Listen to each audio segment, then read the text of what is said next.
Hey guys, so we're technically in a new format now with Cyberstorm Access in the mix. Now of course at the time of recording the ban list is still not out yet, and as much as I want to wait, I do think I should just move on and assess the meta as it is in terms of creating a tier list based on some Dueling Book data from YGScope.com as well as some IRL event data. Now normally I use based on YCS level events, but we have not had any since the Cyberstorm Access format started, but there have been several regional level events, and you should certainly go check out my friend Team Has on YouTube. He's compiled a lot of the regional tops in a spreadsheet, and also does a lot of videos on meta related content, so definitely go check that out. I'll be using those regional tops as part of the calculation for the tier list, and you can also check my older tier list videos in terms of how the formula is actually calculated. And so before we continue, another thanks to my sponsors. Links and discount codes in the description below. Now, before we really move on, of course there are some limitations with YGO and most notably with this new format and with new archetypes being released. Unfortunately, you have some heavy hitters like Super Heavy Samurai as well as Pearly not being identified at least yet. I did message the creator of YGO I didn't hear back yet, but hopefully they can be identified soon. And so normally any of these decks that are not identified by YGO I do not include them in the tier list, but I think for this time, just for Super Heavy as well as Pearly, I'll just include them manually just because they are very important decks, but other decks like Manadium, Rika, and Springans and others unfortunately will not be a part of this video.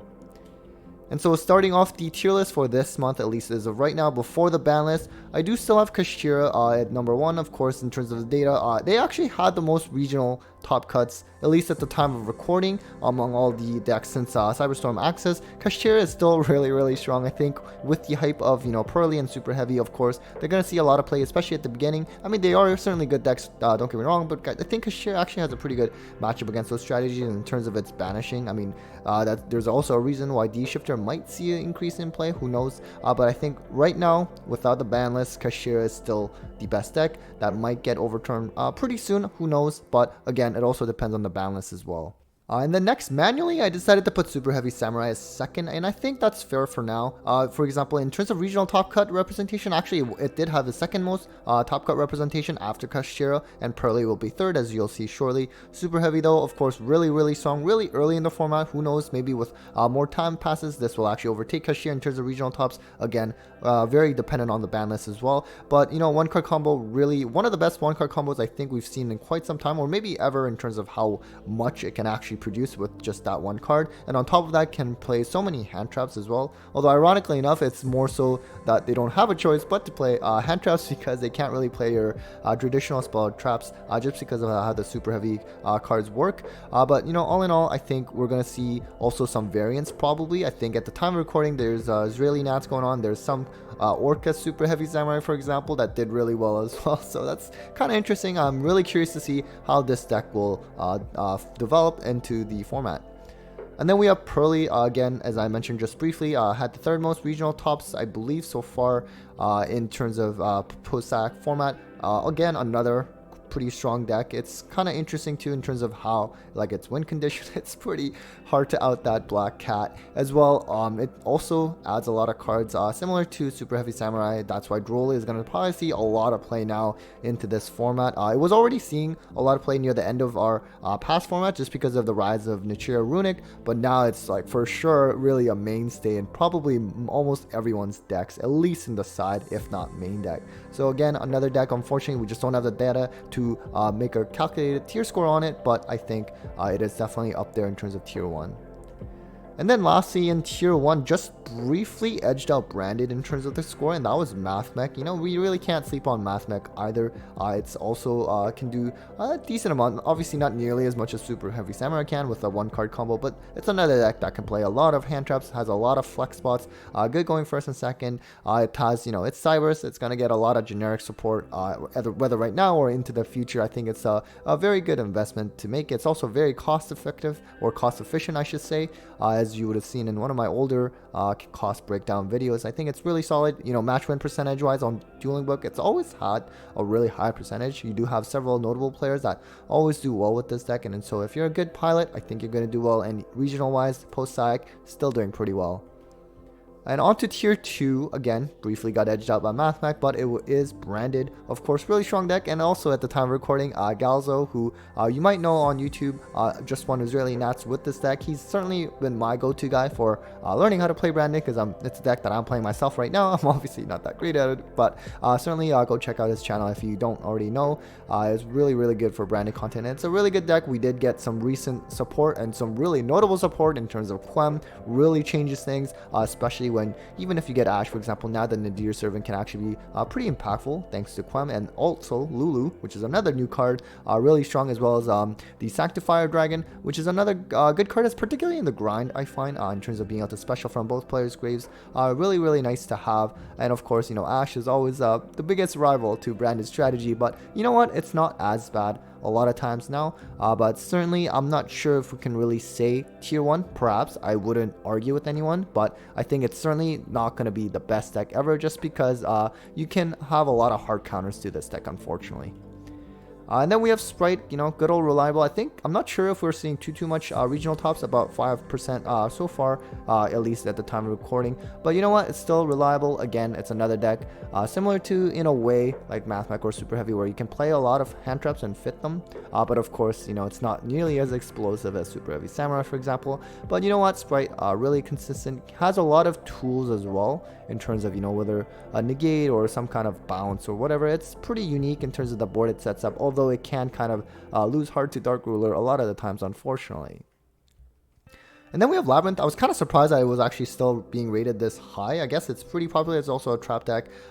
So, you know what? Win percentage on Dueling Book, 56%. That's actually pretty good, especially for a trap deck where normally, you know, it's pretty straightforward to side, so you can get pretty blown out. You know, D-Barrier is pretty strong even now, especially against something like Pearly and their Noir, being able to negate that actually, because, you know, Noir is only unaffected by like activated effects. So Labrynth, still I think solid. There's different builds now, I believe, with like the furniture way, or maybe the quote-unquote traditional way, I'm not sure, but you know what, still certainly relevant, even though it has seen a decline in play as the format kind of ended just before CYAC. And then we have Swordsoul, another deck that was sort of seeing decline in play, but you know what, it's always just hanging in there usually, and it's also a very consistent deck. In terms of support, I guess you can't really say they got any direct support lately. I think Apple Dragon, they can make use of that as well, so at least something's there. But again, being a synchro strategy, can also lose to D-Berry if that becomes popular again. Droll, I think, is like not bad against this deck either. Really kind of depends, but you know what, all in all, pretty solid. Had some regional tops as well, and win percentage wise, a little bit under 50%, so not doing so hot anymore, but it's again kind of like the textbook definition of a solid deck. And then we have Dragon Link, or more so Bestial Dragon. Again, win percentage wise, this deck is usually pretty strong, 58%. It generally requires kind of a big brain to actually pilot it really well, but you know what, it has a lot of toolboxy options, and again, Apple Dragon is kind of a new card that's going to be pretty helpful. And in general, as I always say, Konami loves dragons. You're always going to get support with this deck, so it's always been a good investment if you play it. And I believe at the Israeli Nationals, I believe this deck actually finished top 4 as well, so it's still doing it well.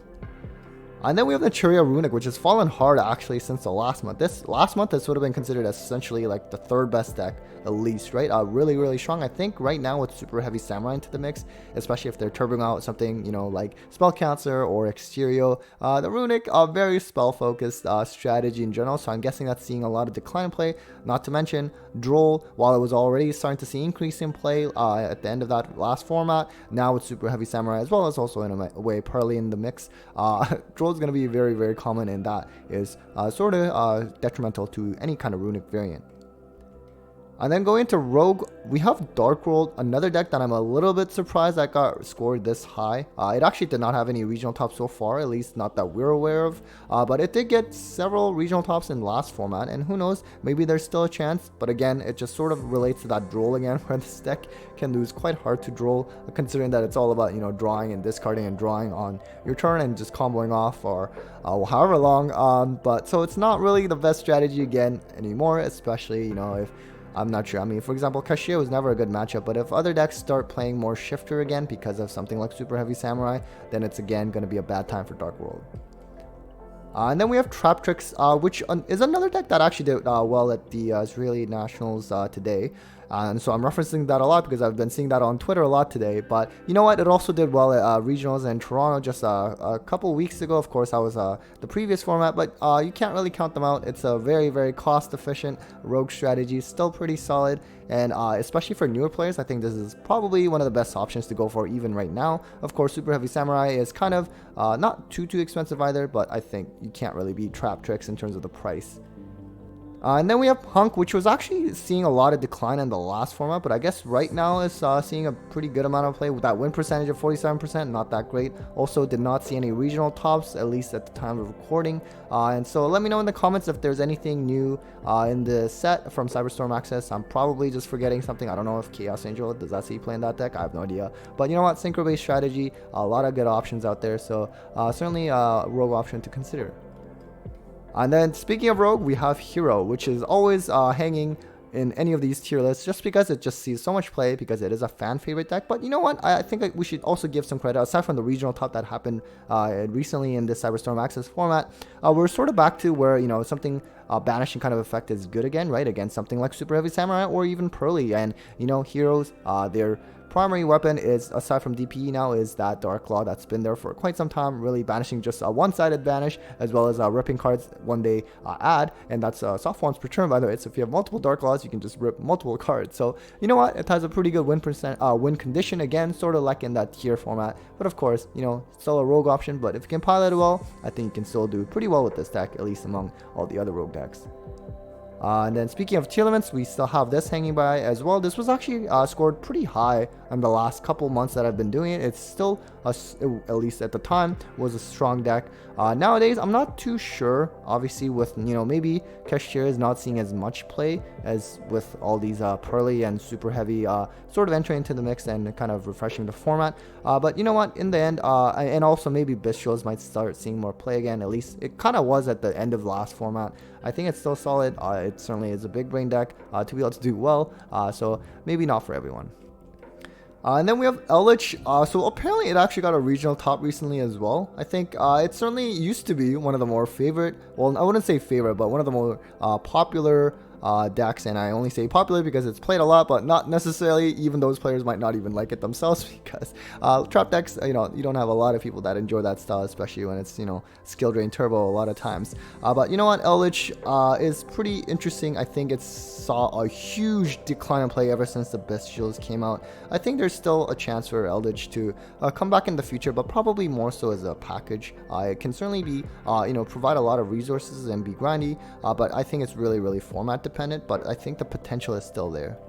And then we have Drytron, which I thought would be scored higher. I mean, I guess it only had not many regional tops so far in this Cyberstorm Access format. Of course, we should give it some more time.